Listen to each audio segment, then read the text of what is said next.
नमस्कार, म हुँ माधव पण्डित। सदा चाहिँ तपाईँले बीपी इन्टरटेनमेन्ट मार्फत रोचक तथा घोषक सामग्रीहरू सुन्दै र हेर्दै आउनुभएको थियो भने आज चाहिँ नयाँ प्रस्तुति यानी कि समाचार लिएर उपस्थित भएका छौँ। समाचारको शीर्षक छ शर्तसहित सरकारले लकडाउन केही खुकुलो बनायो। सरकारले शर्तसहित अत्यावश्यक क्षेत्रका लागि लकडाउन केही खुकुलो बनाएको छ।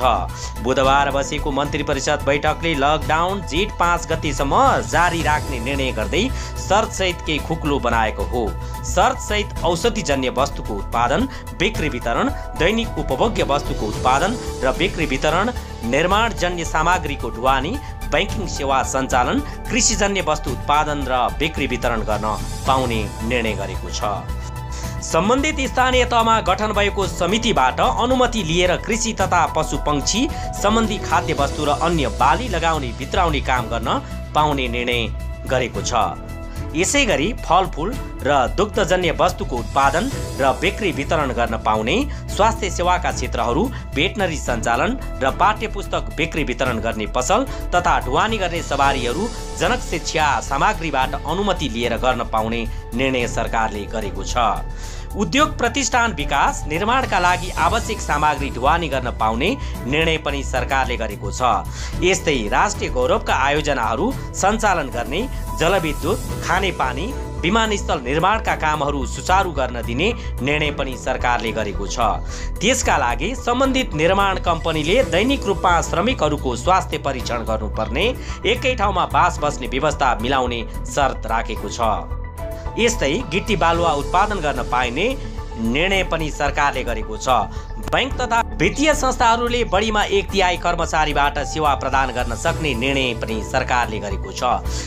सार्वजनिक सेवाका क्षेत्रहरूमा 1/4 सवारीलाई मात्र पास उपलब्ध गराउने, सञ्चालनमा आउने विभिन्न उद्योग प्रतिष्ठानहरूले श्रमिकलाई छुट्टै स्थानमा बस्ने व्यवस्था मिलाएर काम गर्ने, स्थानीयसँग सम्पर्क नहुने गरी खाजाको व्यवस्था गरेर त्यसको खर्च उद्योगले बेहोर्ने र कर्मचारीलाई नियमित सेनिटाइजेसन गरी काम सुचारू गर्न दिने निर्णय पनि सरकारले गरेको छ।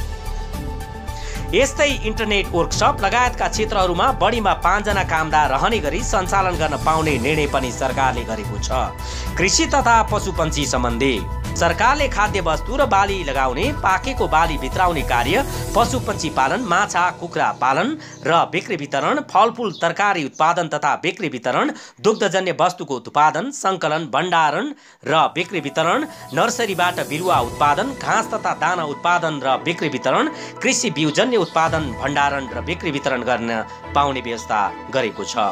स्वास्थ्य सम्बन्धी सरकारी तथा निजी क्षेत्रबाट सञ्चालित स्वास्थ्य संस्थाहरू, अस्पताल, nursing home, polyclinic, lab, diagnostic centre, सबै प्रकारका खोप, अक्सिजनको उत्पादन तथा बिक्री वितरण, औषधि पसल, आयुर्वेदिक र होमियोप्याथिक सञ्चालन, एग्रोभेट र भेटनरी सञ्चालन खोल्न अनुमति दिने निर्णय गरेको छ।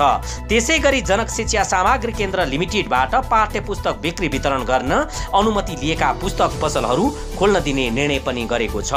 ढुवानी सेवा सरकारले भन्सार बिन्दु र उद्योग व्यवसायले निसंक्रमित गरी सञ्चालकले सञ्चालन गर्नुपर्ने निर्णय गरेको छ। कृषि तथा पशुजन्य स्वास्थ्य सेवासँग सम्बन्धित ढुवानी साधन भन्सारबाट जाँच पास भई आएका उद्योग माल सामान बोक्न अनुमति दिएको छ। त्यस्तै पानी, ग्यास, पेट्रोलियम पदार्थ, औद्योगिक कच्चा पदार्थ र तयारी माल वस्तु विकास आयोजनामा प्रयोग हुने उपकरण लाग्ने र ल्याउने कृषि सामग्री एवं प्रारम्भिक मल बोकेका साधन, एम्बुलेन्स सेवा, जनक शिक्षा सामग्रीले अनुमति दिएका विद्यालयका पाठ्यपुस्तक ढुवानी गर्ने अनुमति दिएको छ। उपत्यका प्रवेश गर्ने मालवाहक सवारीमा यात्रु राख्न नपाइने सरकारले काठमाडौँ उपत्यका प्रवेश गर्न मालवाहक सवारीमा यात्रु राख्न नपाउने निर्णय गरेको छ। प्रवेश बिन्दुमा त्यस्ता सवारी साधन, चालकको नाम, सहयोगीको नाम, जन्ममिति, काठमाडौँ प्रवेश गरेको मिति र फर्केको तथ्याङ्क राख्ने र फर्कदा त्यही व्यक्तिहरू भए नभएको जाँच गर्ने, झुट्टा विवरण दिई यात्रा गरेको पाइएमा कानुन बमोजिम कारबाही गर्ने निर्णय गरेको छ। अनधिकृत व्यक्ति मालवाहक सवारीमा काठमाडौँ प्रवेश गर्न नपाउन् भनेर सरकारले उक्त निर्णय गरेको हो। एम्बुलेन्स दुरुपयोग गर्ने व्यक्तिलाई पनि कारबाही गर्ने निर्णय भएको छ। अति आवश्यक कामका लागि दिने सवारी पास न्यूनतम न्यूनतम संख्यामा जारी गर्ने सम्बन्धित निकायलाई निर्देशन दिने निर्णय भएको छ। विकास आयोजना सम्बन्धी सरकारले राष्ट्रिय गौरवका आयोजनाहरू सरकारी तथा निजी क्षेत्रबाट सञ्चालन भएका जलविद्युत, सिँचाइ, खानेपानी, विमानस्थल, सडक र पुल, सरकारी भवन निर्माण र सबलीकरण गर्न अनुमति दिएको छ। ती कार्य गर्न एक साथमा अधिकतम 10 जनाभन्दा नबढ्ने गरी काम गराउने, दैनिक अनिवार्य स्वास्थ्य परीक्षण गर्ने, एकै ठाउँमा बस्ने व्यवस्था मिलाउने, श्रमिकलाई कार्यस्थलमै खाना खाजाको व्यवस्था मिलाउने निर्णय भएको छ।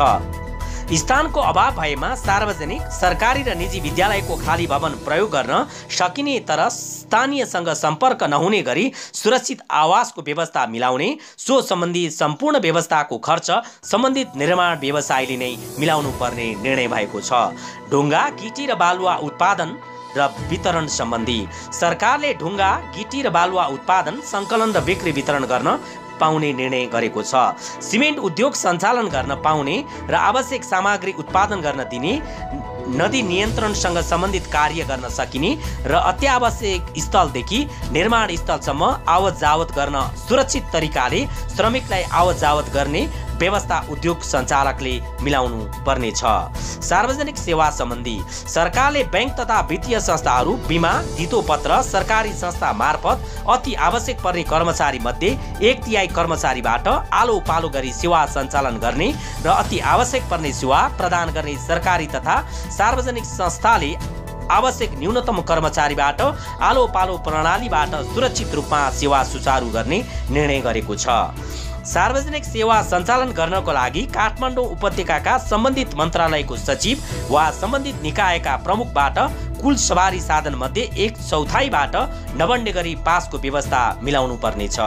औद्योगिक उत्पादन सम्बन्धी सरकारले औद्योगिक उत्पादनमा लकडाउनको अवधिभर श्रमिकलाई छुट्टै स्थानमा राख्ने, सम्बन्धित स्थानीय तहसँग समन्वय गरी सरकारी भवनमा बस्ने व्यवस्था गर्नुपर्ने निर्णय गरेको छ।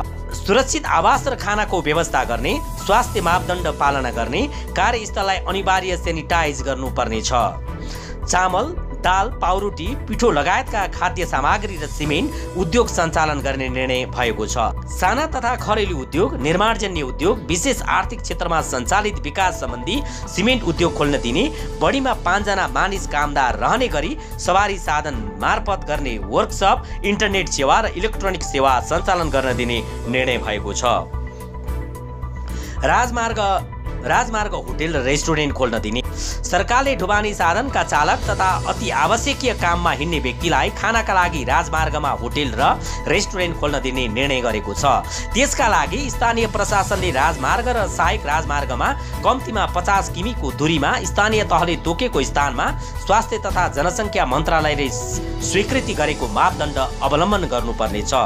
तोकिए बमोजिम सवारी चालकले सवारी साधन मार्फत गर्ने वर्कसप, पेट्रोल पम्पमा रोक्न र होटेलबाट खानाको प्याकेट लिन सक्ने गरी निर्धारित समय र स्थानमा रोक्न पाउने निर्णय भएको छ।